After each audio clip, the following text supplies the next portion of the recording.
He must know that I'm in the dog fight with him. I'm next to him side by side. We have a bond that's unbreakable. I'm gonna show you the good, the bad, the beautiful, and the ugly. Transparency is everything. When I learn, you learn.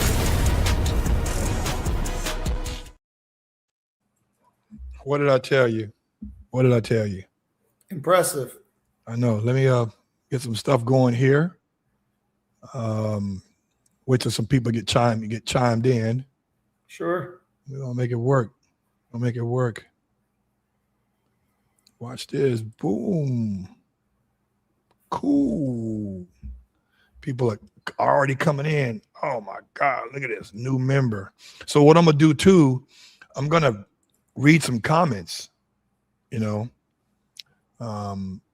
people are gonna have questions. Sure. You know, they know that you look like Baptista a little bit, so they want to ask about that. You've been told that before? Nope.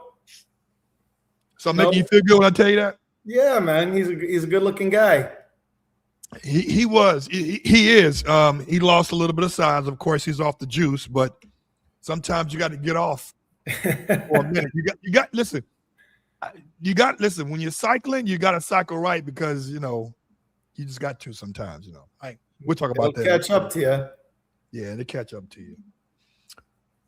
Wow, 15 people already logged in. Thanks for coming in, people. Let me get this banner going. Can you see that down there? I can. Yep. Okay. All right.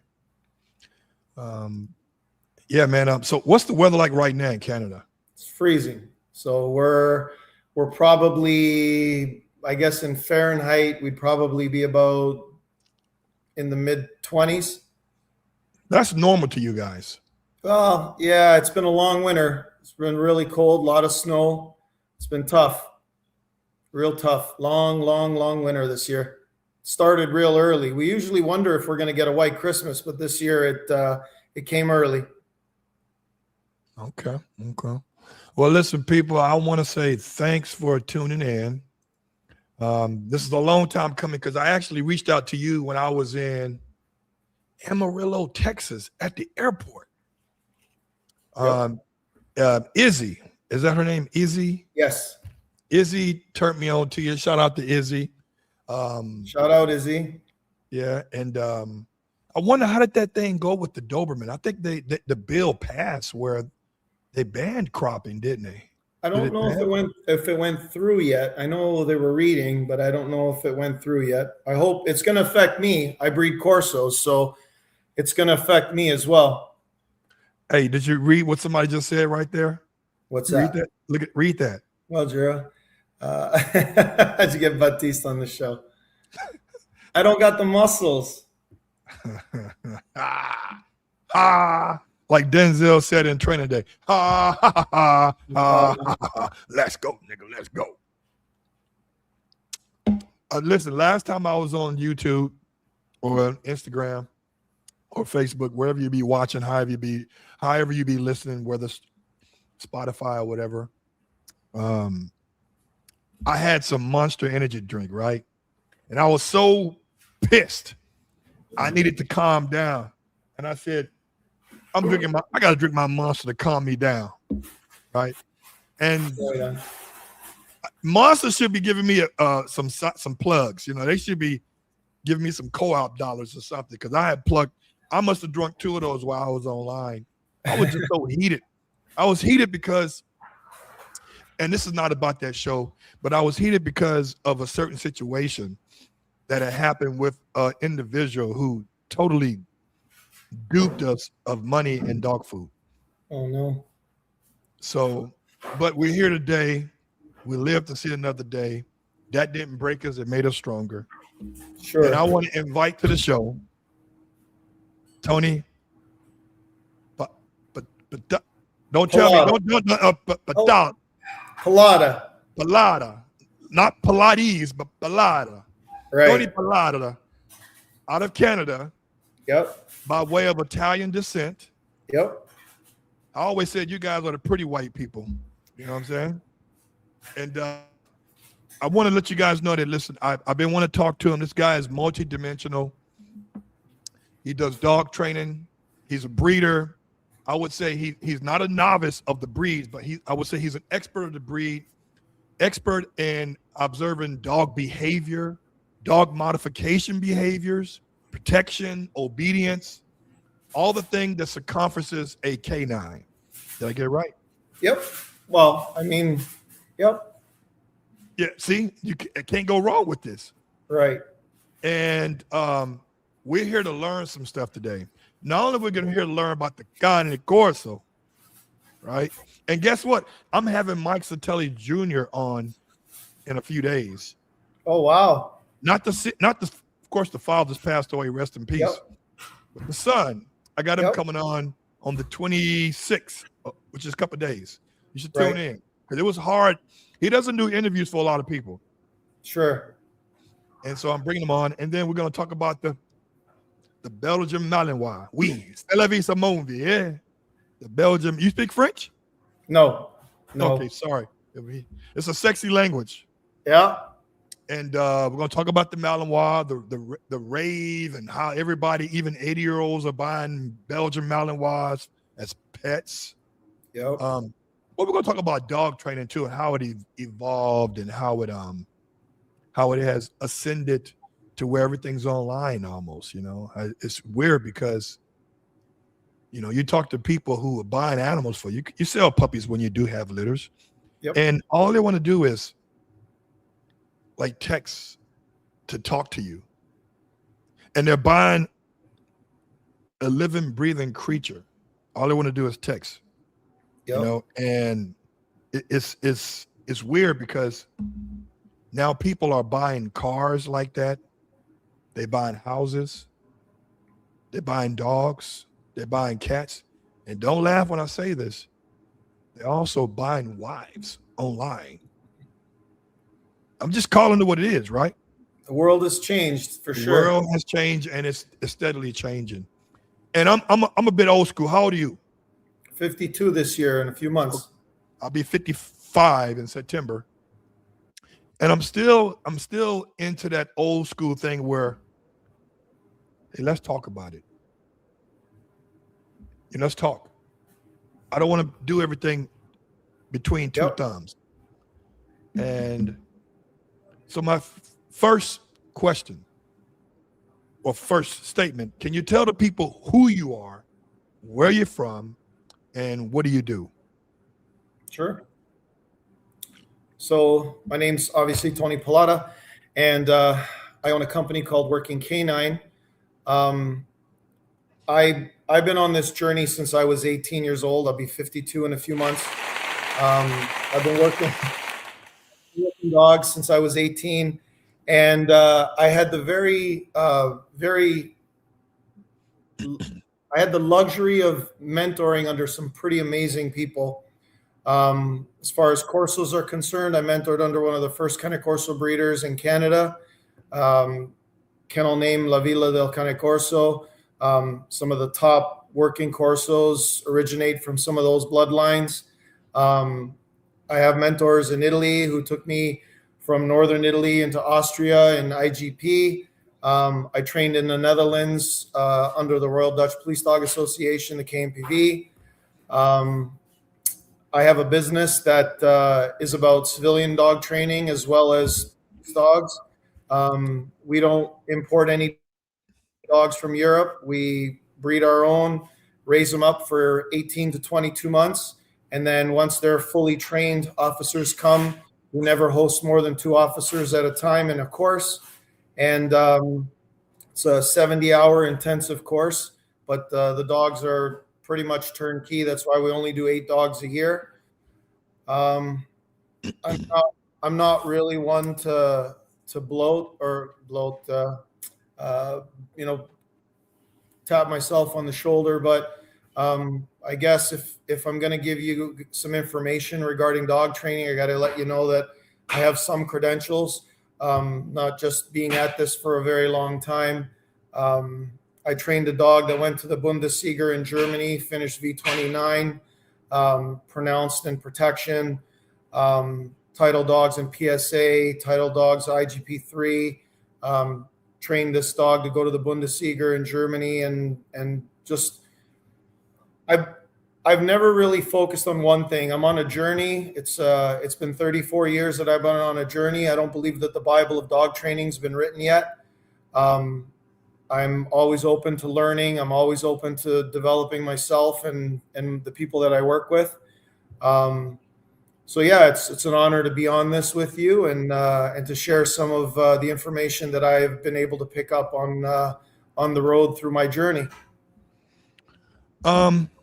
You mentioned, I want to get right into it, okay? And the only dog sport that I actually put, they call it belt to ass, but the only dog sport that I've actually put boots to ground was called IPO then.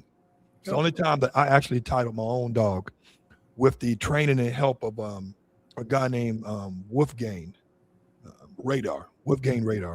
He's actually from Germany. Him and his friend named Nicky from Germany came down, and Nicky and them helped me get dialed in. They didn't help me pass the written test. That part I had to redo and didn't know about a fucking written test. But yeah, guys, you got to take a written test if you're going to do IGP, and you got to pass it before you get on the field. When I did it initially, it was VPG, and then Schutzen, VPG, and then IPO, and now IGP. It's changing. But I want to ask you, and Axe has this question.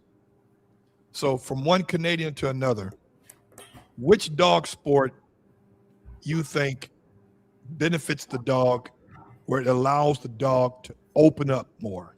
Mondio, ring sport, IGP, PSA. Which one you think allows the dog to be free? I don't know that any of the sports allow a dog to be free, but I think that you can structure a dog's training to the point where the dog expects what's going to happen next, and you can prepare for that. And although that requires a huge skill set and it requires a lot of dedication, a lot of work, I really admire the variability of PSA because not everything is set in stone. The rules change as the judges have different scenarios. It's scenario-based training. It's very fluid. I like the fact that I can play with. Like I said, I did, Schutzhund, I did PSA. I titled the first Cane Corso ever in Iron Dog. I've done canine pro sports. I've done Sun Dog, all these protection tournaments that maybe not even around anymore. But they were back in the day. They were street style protection tournaments. And I think that PSA is probably I really like Mondio Ring. I don't mean any disrespect to Mondio Ring. The only thing I don't like about Mondio Ring is the theme behind every trial. You go to a trial and it could be a Halloween theme. It can be a Mexican mariachi theme. It can be a old Western theme. And I think that takes away. When you go to the Cane PV, all the decoys are wearing dark clothing. The decoy suits are all black. Everything is very serious. The Cane PV is more of it's serious. Mondio Ring, although it's incredibly difficult and, very warranted of a lot of respect, I think PSA gives you a little bit of freedom to, if I want to do a transport from the front of the decoy, I can do it. My last dog that I competed with, the transport was done from between the decoy's legs. If I want to do a guard, I can teach a guard from the front. I can teach a guard from the back. I can teach a side transport. I can teach a side, it gives you that freedom to really play with your skill sets. Whereas I think that IGP, French ring, there's little rules that are set in place that can't change. There is no room for expression, for personal expression. So I think I really like PSA. Not knowing what the scenario is until the day you arrive or the beginning of the trial. I like that. I like the fact that I can choose my positions, my behaviors, my transport, my guarding, my styles, my leg bites, my upper body bites. I can choose how I want to manifest the dog's behavior to the betterment of my dog's showing, or if I don't know what I'm doing, to the detriment. So I think that PSA gives a little bit more freedom. I know that some of my Canadian counterparts don't agree with me, but I think once you get your feet wet and you start to see that you can't prep for every scenario and you got to generalize certain behaviors, I think that that's what really makes a great team between a dog and a handler. That leads me to the other part of the question then, because I hear a lot of rhetoric and a lot of shit talking about sport dogs. Oh, the sport dog can't be a person. He can't convert to be a personal protection dog. Oh, a personal protection dog cannot transition to being a sport dog. Can I make a point about that? Because it's pretty simple. It's real simple. Yeah, that's what I want to ask you. Go ahead.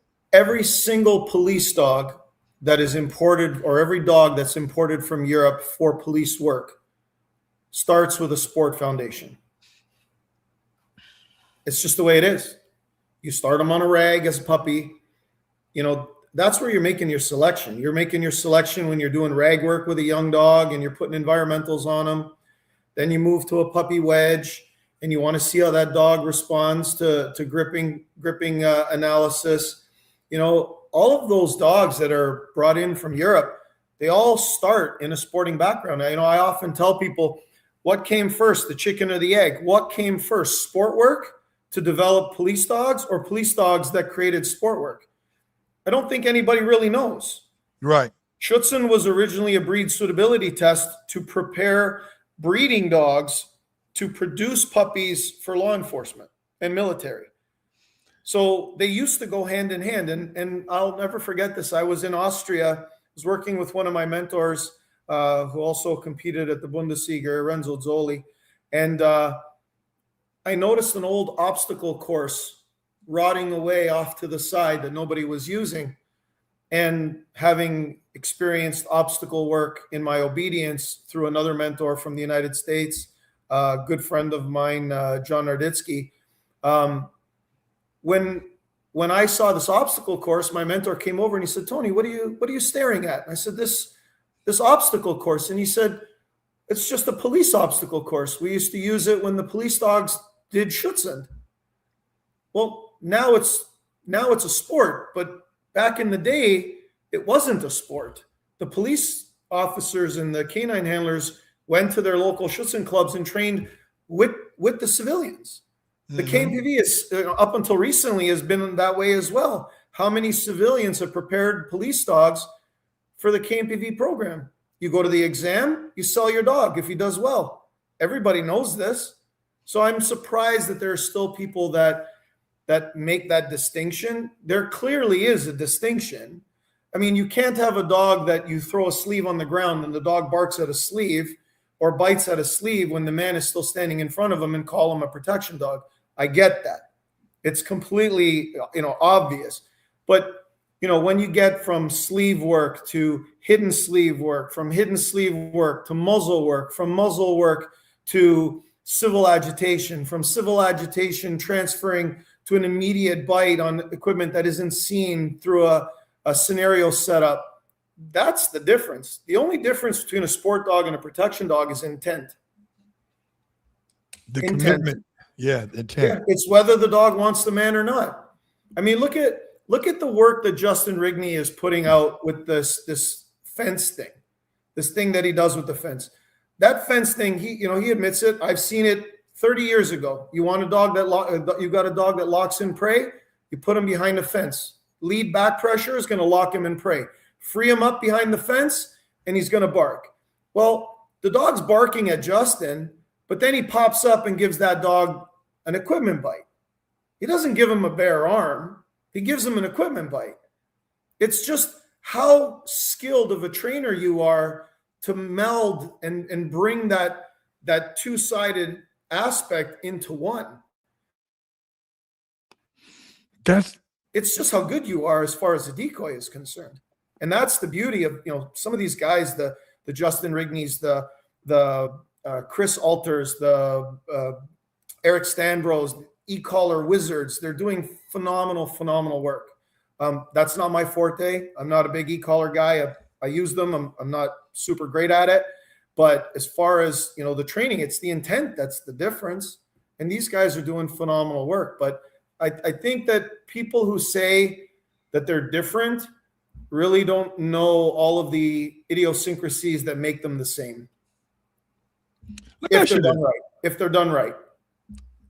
I agree with that. So there's been all these breeds have this. Let me tread lightly here. Every breed that I've came across in the past months, the Cane Corso, the South African Boerboel Mastiff, the Rottweiler, there's a huge separation amongst themselves. And I think that's the same way here in the Dobie community, but I don't think it's that vocal, because we've been a breed that's been out for over 100 years, right? But you hit on a point where I don't see much of. Like the only Cane Corsos, like Shauna DeMoss will say, Cane Corsos, the only person I've seen work a Cane Corso was Oscar Moore. And Oscar had a dog named Benny. And other than that, I haven't seen too many Cane Corsos in any kind of controlled, regulated sporting event.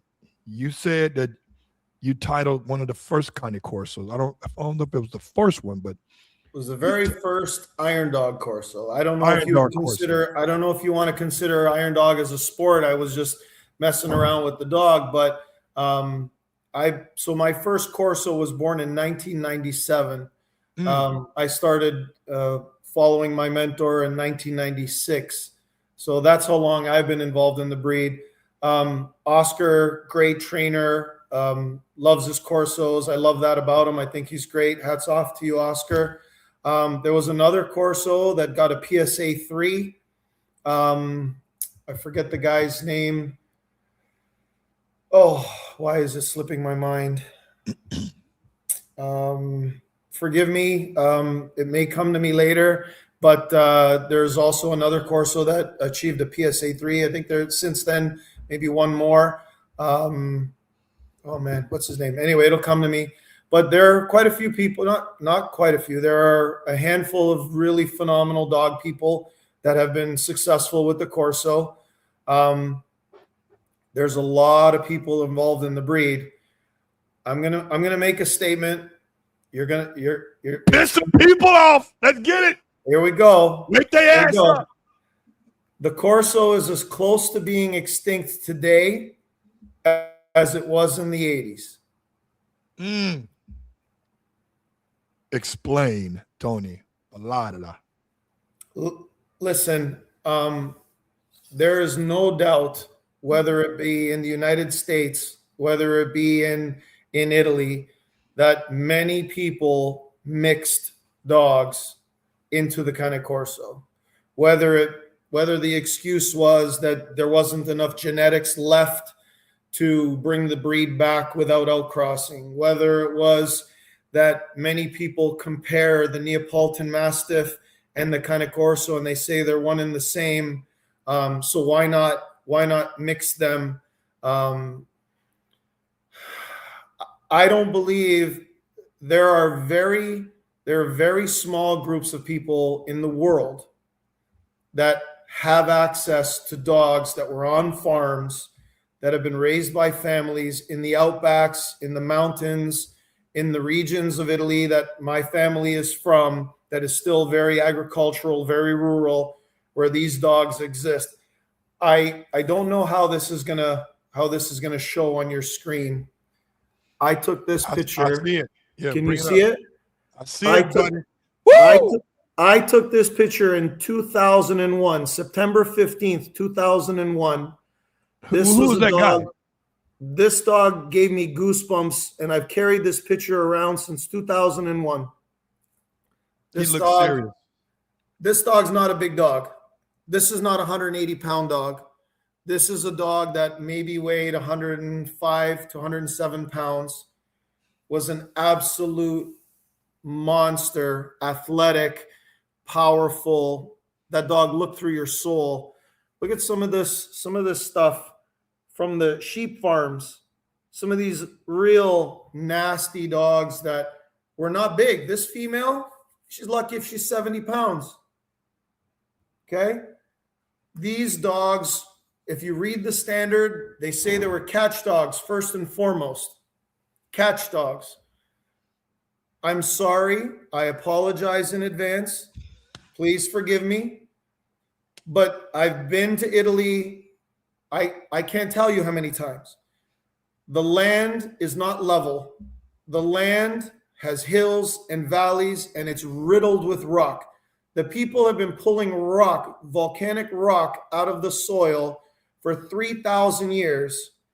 They build fences with rock. They build roads with rock. They build houses with rock. They build their roofs with rock. And they're still pulling rock. There's no way a 160-pound Corso can run after a wild boar as a catch dog in 40 degrees Celsius, close to, I guess, 100 degrees Fahrenheit, in humid weather, in unlevel terrain, in heavily jaggedy rock area.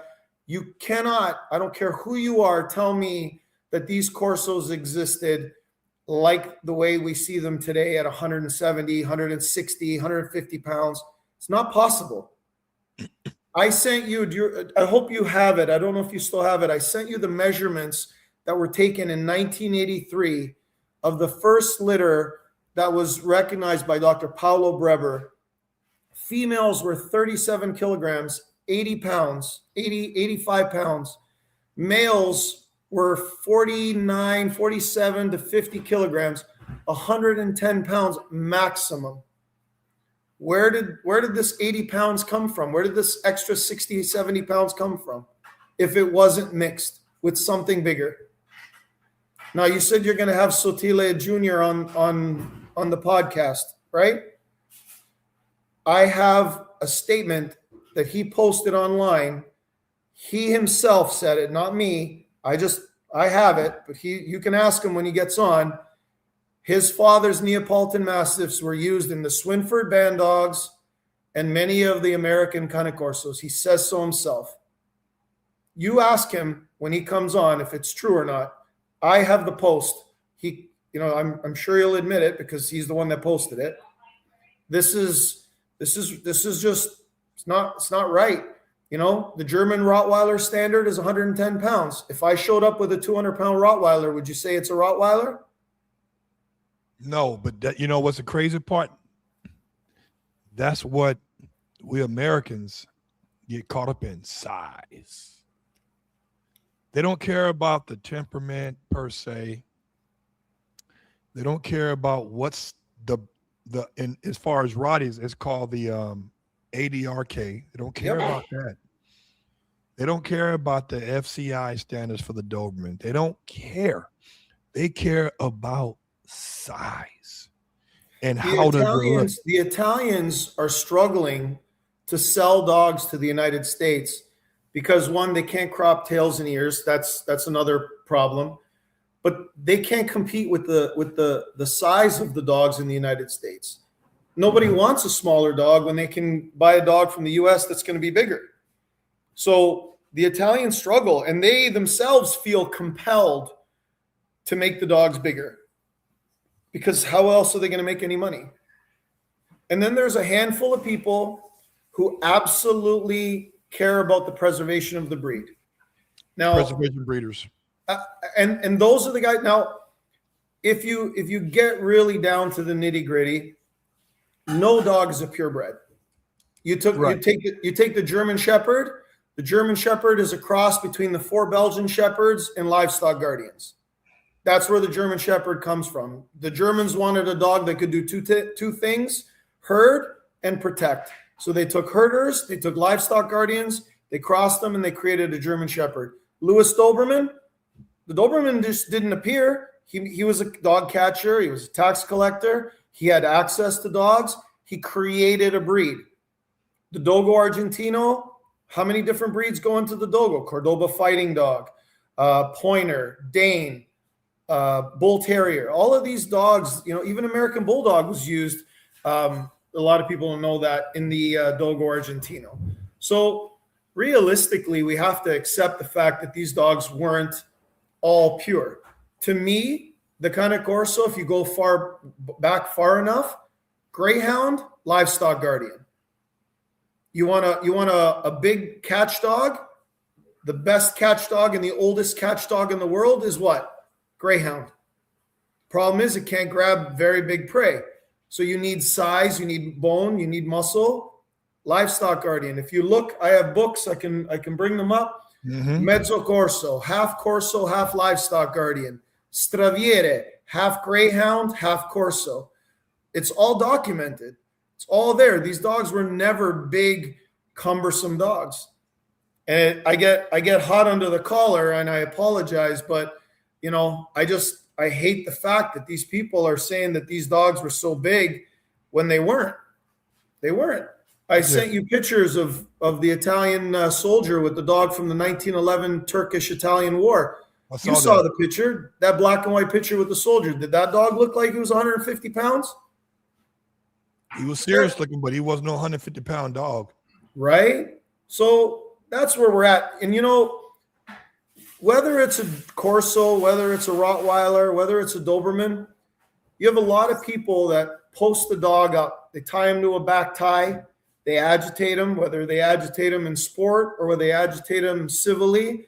And they say, look, my dog has the mental characteristics and the power and the defense and the drive to do bite work.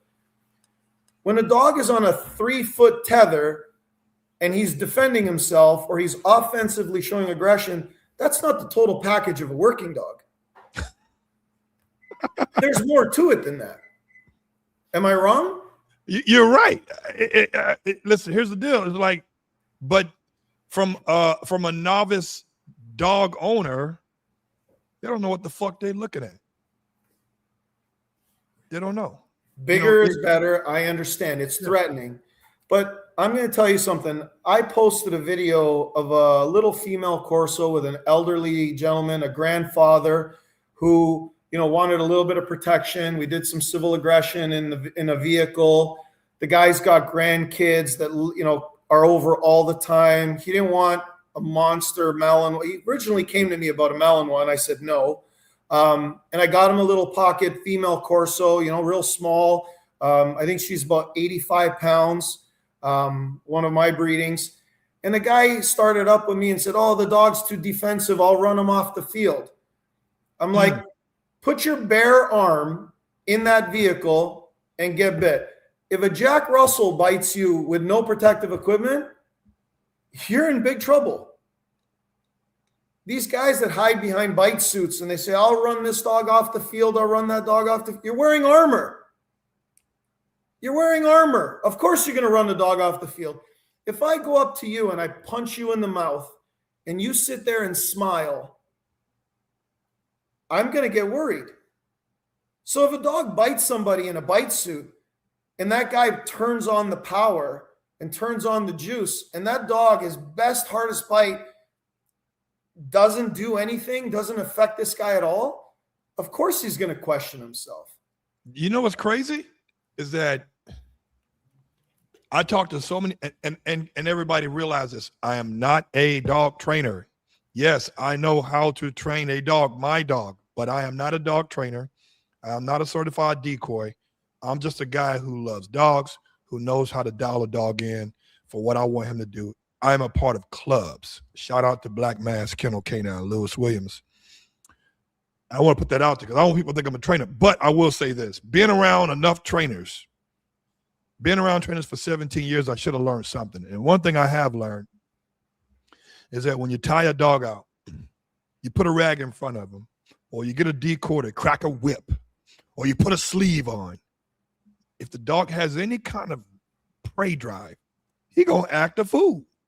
Now, I get so many people every now and then that say, "Oh, my dog is this guy named I'm gonna call his name Mark from KOD, King of Darkness."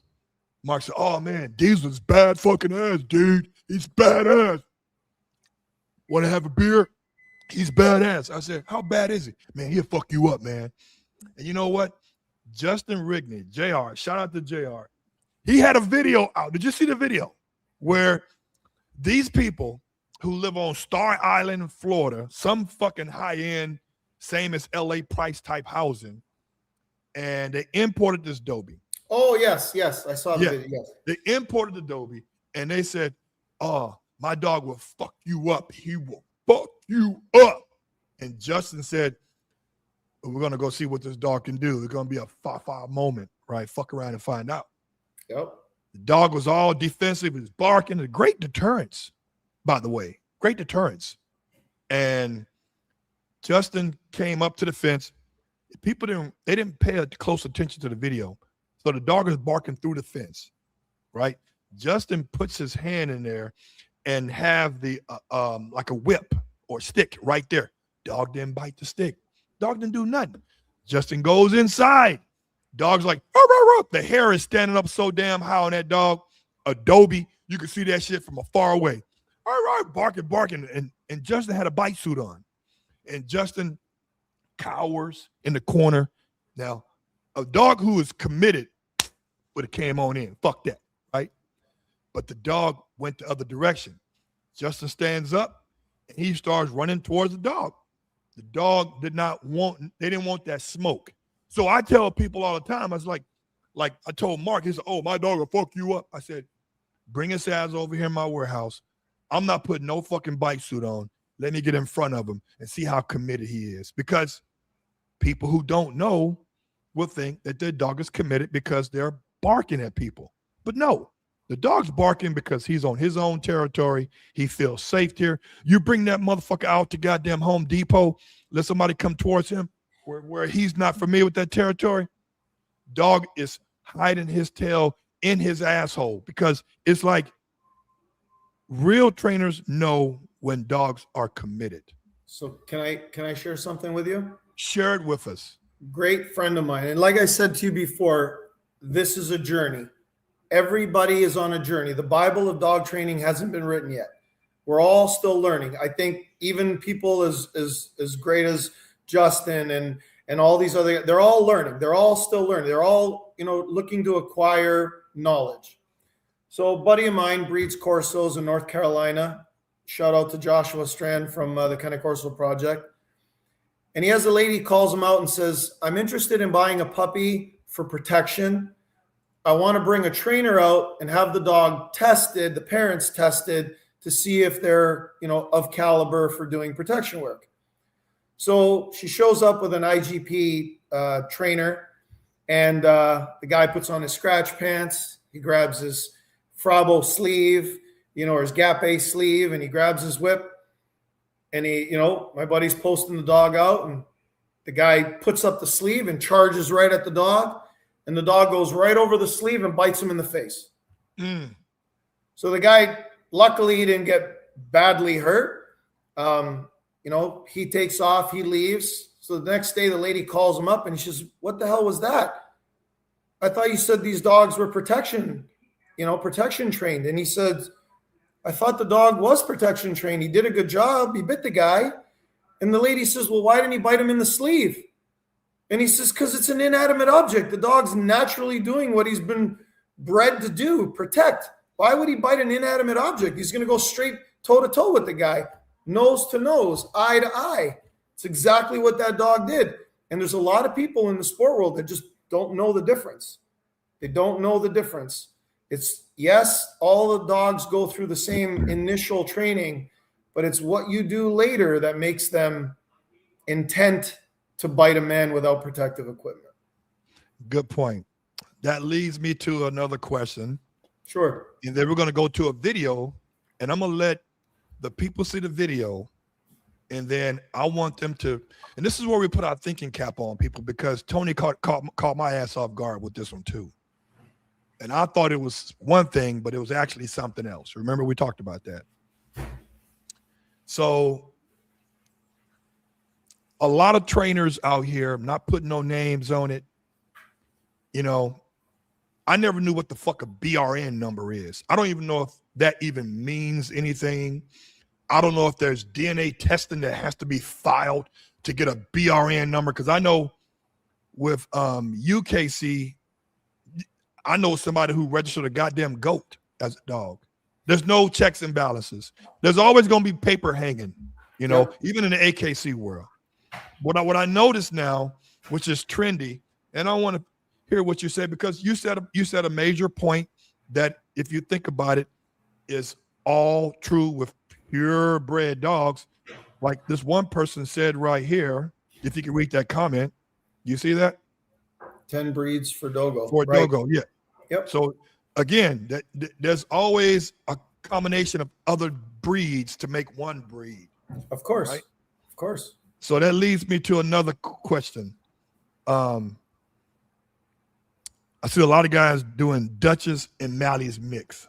Yep. Now, when somebody asked me a question a while back, said, "Hey man, I got to get this embark test." I said, "Well, yeah." They said it tells you what your dog is really genetically. It's based off of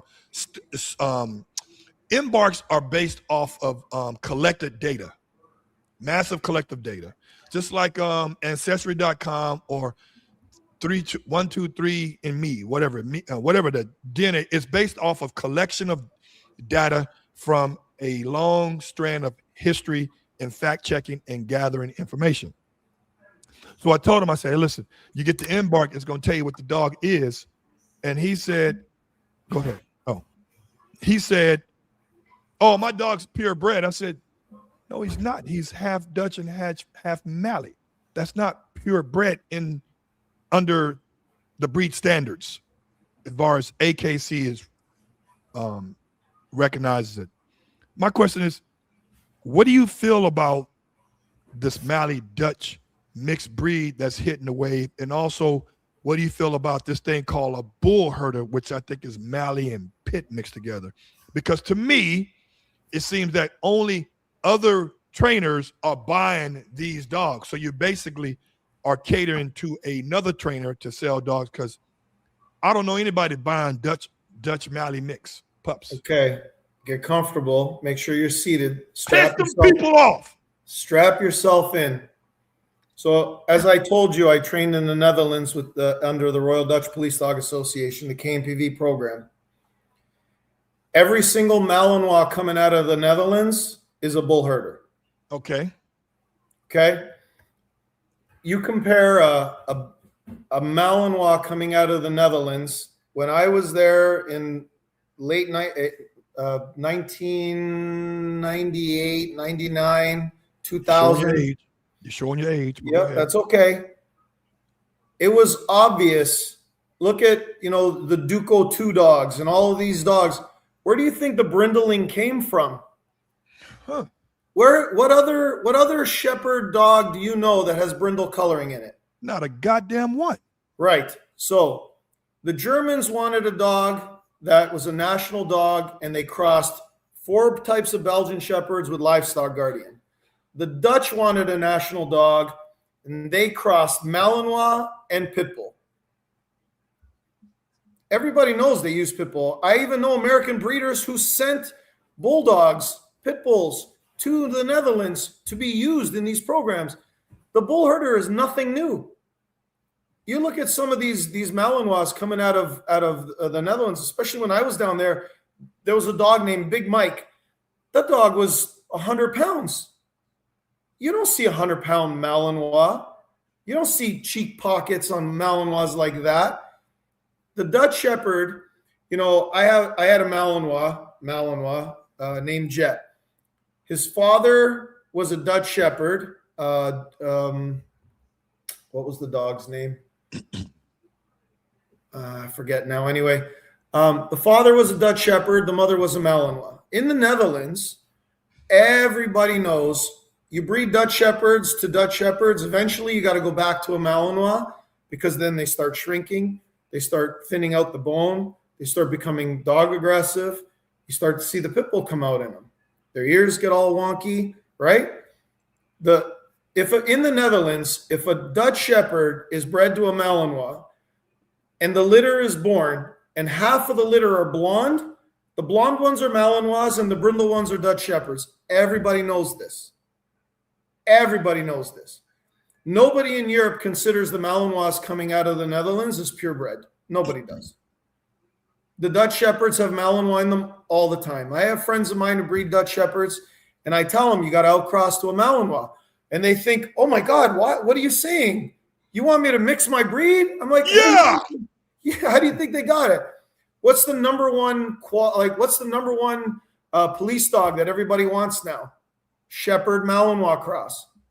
Nobody wants a purebred Malinois or a purebred Dutch. Everybody wants a Mal Shepherd cross, because all the old timers that had shepherds that got these 2-year-old Malinois from Europe that are batshit crazy and they can't control them and they can't dial them in, they want to put a little bit of shepherd in them to make them a little bit easier.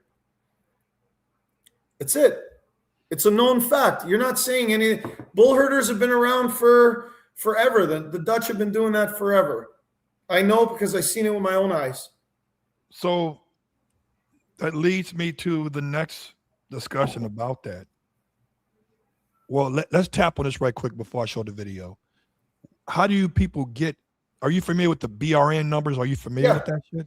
Yeah. So how was that obtained? Because it seems to me that it's too relatively easy just to get numbers. It is. And it's just a way that people sort of create some legitimacy. It's a website. You just plug in the dogs and you send it in, and there's no verification. At least when I was in the Netherlands, there was no verification. It was everybody's word. Mind you, you do a breeding in your backyard. Is somebody standing there watching you do the breeding, confirming the male and female that you used? No. So the reality is, in the Netherlands, the BRN number is just taken up for its word. Nobody really believes it. So anybody can go on that database and just start plugging in fucking numbers. It might have changed. It might have changed now. I can't say for certain now, but back in the day, that it was easy. It was easy. It's just like Doberman database right now. Doberman, Doberbase.ru. You can just go in there, start changing shit up. Sure. Changing shit up. So I want to show this video, and I'm going to stage this first. So the video that I'm about to show, I thought we was trying to show the dogs working things out through adversities and under pressure, under a unknown, unfamiliar environment. And you were saying, no, that's not what it is, right? So let me show this video, and I want people to watch it. Here we go. Story time. Here we go.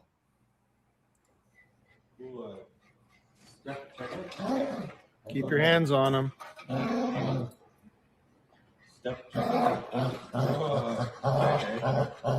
Don't go too far. Slow down. Keep it slow.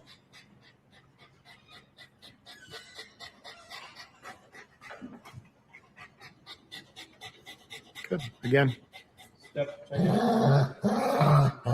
Keep going. Good. Good. Pick them up. Put them down. Stay.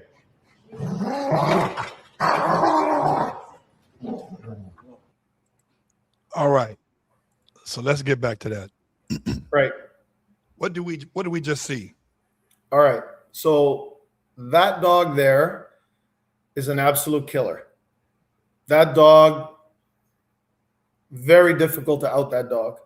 I've worked that dog at several conferences, and in the timeline that I had to get that dog out, I mean, e-collar on the flank, dominant dog collar, gag the dog has no gag reflex, none whatsoever. opposition reflex, gag reflex, dominant dog collar, e-collar, fights through it, e-collar on the flank, got him to out temporarily, but really it was just a patchwork. It was a Band-Aid.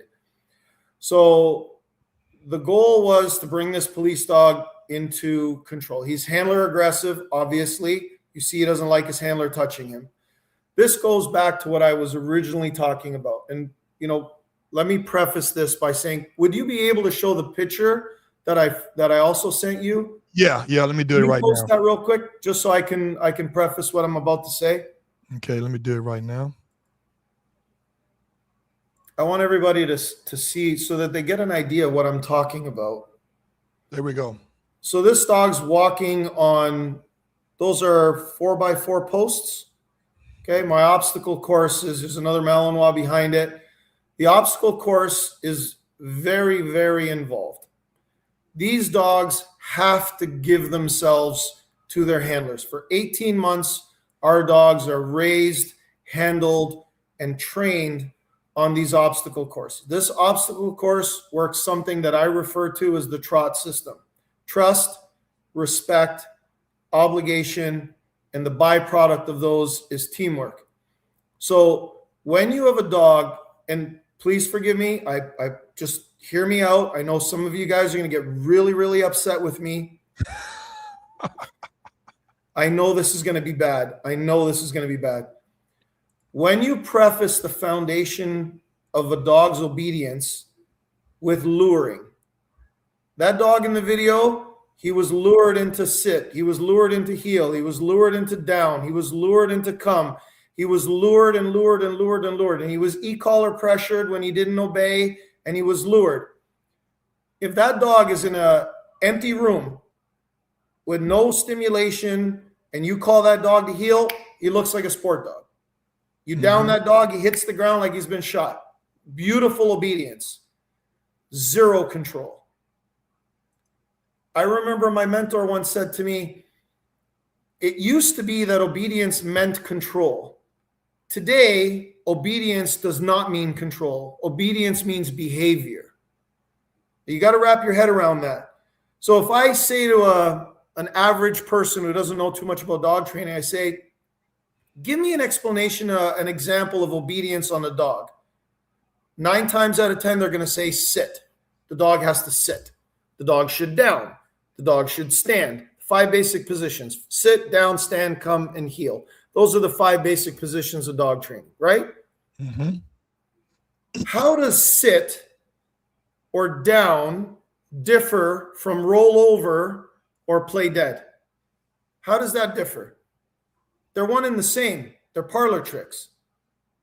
The true definition of obedience is a dog doing something that he doesn't want to do, but he does it because he's obligated to you.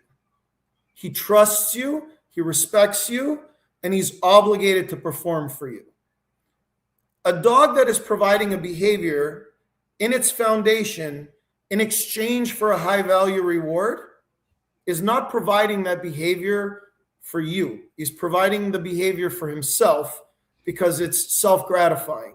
Right. Well, if I'm building the foundation on a dog, everybody says, get a Malinois, they said. It'll be fun, they said. And then they show these memes of fur missiles and handlers getting chewed up by their dogs. That's because the foundation of the obedience is done in drive. Okay?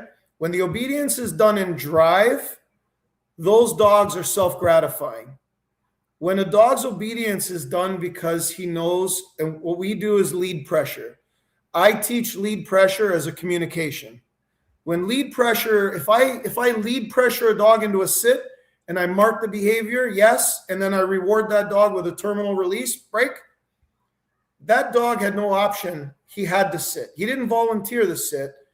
He was made to sit and he was rewarded.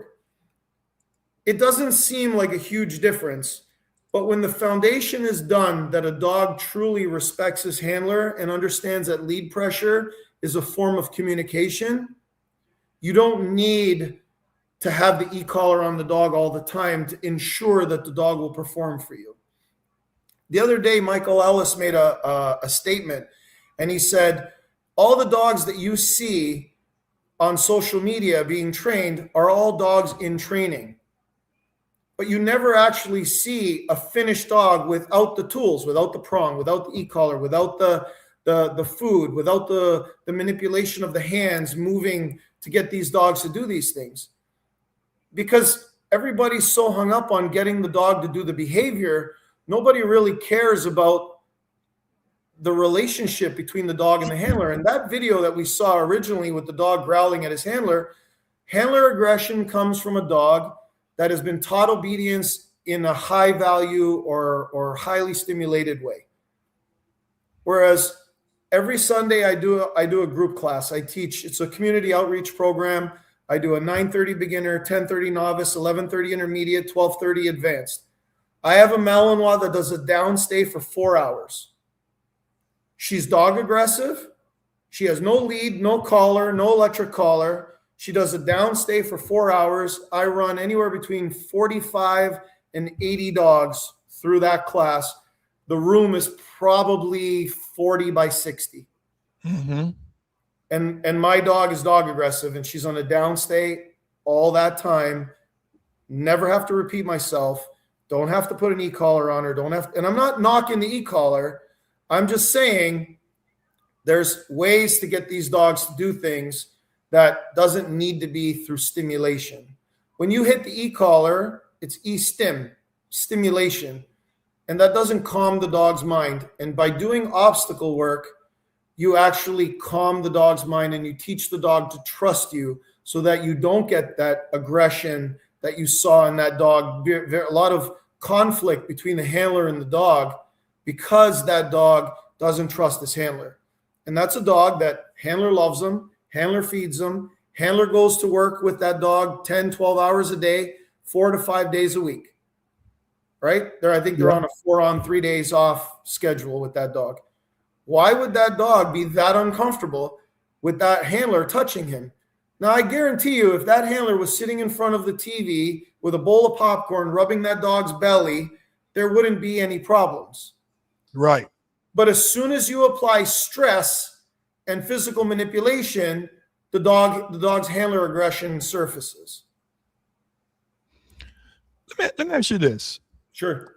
I've watched a lot of your videos, and I seem like you can service from a great pet obedience to 100% executive protection dog. So my question is, tell the people if they want to do some training with you, or they want to be a client, possibly, depending on the dog has to pass your smell test. Because every dog the people have to pass a smell test. The dog's an open canvas. Right. So my question is, like, if somebody wanted to get a board and train, right? Explain to the people, what do you offer? What type of services you offer for all dogs, and how advanced do you do board and train? Can you do a dog to teach a dog to be housebroken, etc.? Explain to the people what all you offer as a dog trainer, a professional dog trainer, and Sure. a breeder. So let me explain this to you.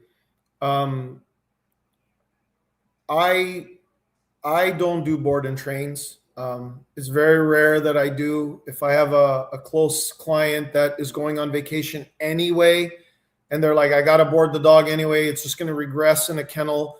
Would you be willing to help out while I'm going on vacation anyway? I might take the dog in for a board and train just to keep it up.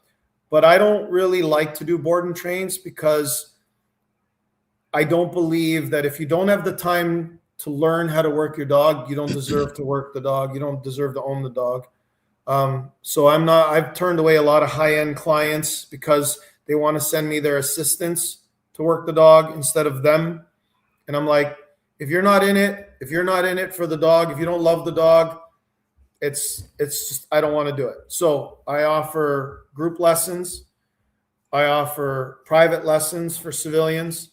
If you look on my TikTok, if you go far enough down, I trained 2 dogs that were blind to off-lead follow their handler with a metronome app on their phone. Are you familiar with the metronome?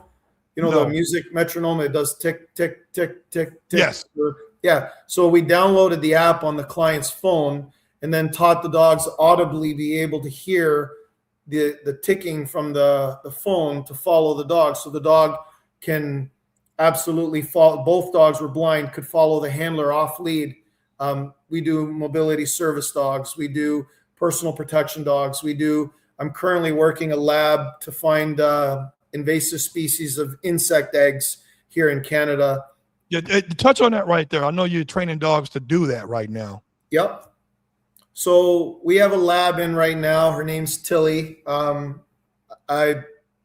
We basically raised her from 8 weeks of age. We have samples of invasive species of insect eggs, and we've conditioned the dog to identify those eggs. We've used distractors from other types of flies and other types of larvae to distract the dog, get the dog confused. The dog's on point with those invasive species of insects.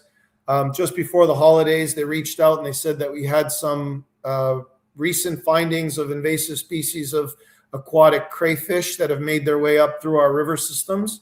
So we're currently training the dog on an elevated mock table to because now it's wintertime here, it's freezing, to run riverbanks to find these invasive species of insects that or crayfish that burrow into the shoreline. So we do stuff like that. DNR, Department of Natural Resource dogs, we train just all kinds of stuff, narcotics, explosives, bed bugs. So we're a one-stop shop training facility, but we also have a civilian program, and then we have our in-house development of dog program. Let me, you know what, and we'll touch on this. Hey, people, remember, if you want to follow, if you want to follow Tony Pallotta, right? Pallotta. If you want to follow Tony Pallotta, he's on Instagram at working K9_training_academy, and he's at Forte_K9 Cane_Corsos, and he has a website, and the website is working K9.ca. I don't know how the hell you pulled off that domain name, but you must have had that shit before the letter K and the number 9 came out, because that shit would have been taken a long time ago before you. So if 34 years, brother, 34 years. No, you was on something. I just want to share one more thing with you before you cut me loose. So I've been working on some training aids for detection work, and we developed our own ballistic vest. So we have a vest that we developed that is the only blunt force trauma vest that uses a high density foam that absorbs kinetic energy if the dogs are in a car wreck, if they're hit by a lead pipe. It also acts as the absorption material underneath the Kevlar for when they're shot or stabbed. So we're working on getting our training aids and our equipment on our page. It's not there yet, but just stick with us for a little while and you'll see some really cool equipment from Working Canine Training Equipment. Hey, man, I want to say, Tony, thanks for coming. We got to do this again. Actually, I should take my camera guy, Miles Meyer, shout out to Miles Meyer, and come out there and have a reason to come to Canada. So I'm going to get with you, and then I'll probably go over to Has, and check you guys out, because Has has been talking shit about the Dobies. I'm just fucking with you. But it's hard finding good, strong Dobies. You know that.